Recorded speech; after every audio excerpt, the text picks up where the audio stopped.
Brent Hubbs, VolQuest.com.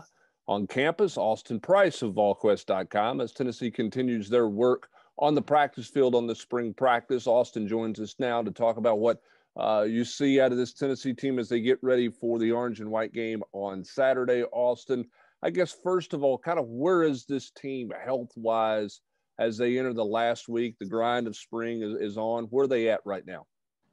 Well, right now you got a couple of players come back out of black jerseys on this Tuesday, that being two corners, Kenneth George and Warren Burrell.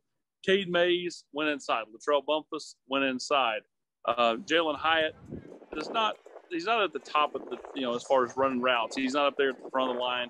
He's getting work in, but you can tell he's still a little bit hampered. So they're still working on getting him healthy, but he's not in a black jersey. I would be surprised if Cade Mays goes on Saturday at the orange and white game. It's all about, having him healthy for the fall. And I think right now they're just trying to keep him as healthy as possible. But for the most part, a healthy football team, but still some key contributors, whether it be a Tyon Evans or Jimmy Holiday. Those guys will probably remain in black the rest of the way. Will be interesting to see what Josh Heupel does in terms of what the format of this spring game is going to be. Is he going to go ones versus ones? Are they going to divide up teams? How are they going to do the format of this? Talking to people, Austin, doesn't sound like that's completely resolved at this point, something they're working on this week. All right, let's talk about quarterbacks. Obviously, the news yesterday that you had, Tennessee's going to get a transfer quarterback later on after spring practice is over in Joe Milton. What do you make of that? What do you make of the quarterbacks and looking at them today? Well, again, it's two periods while we're out there, but I thought the best quarterback today, and he was running with threes, so he wasn't throwing with, great players, but it was Hendon Hooker.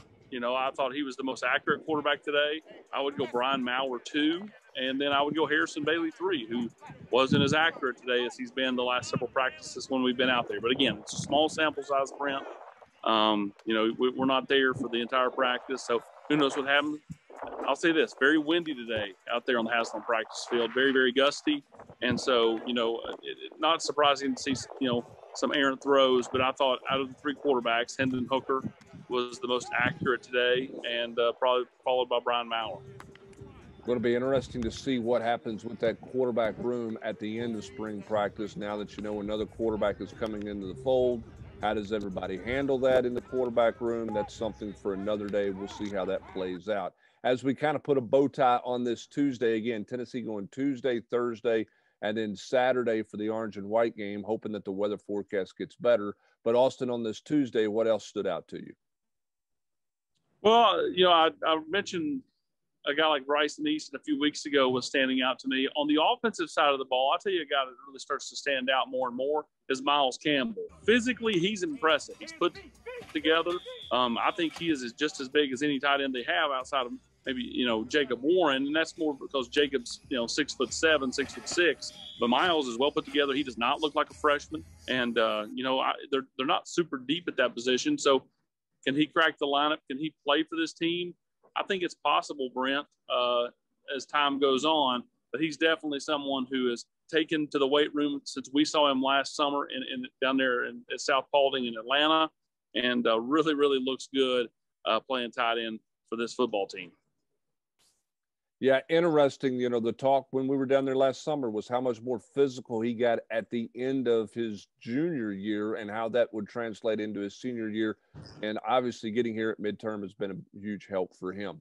Tennessee on the practice field for the rest of the afternoon. We'll have full coverage of that with notes and observations. Also a visit with Tennessee's linebacker coach coming up a little later tonight. That's going to do it for this edition of the 2-Minute Drill.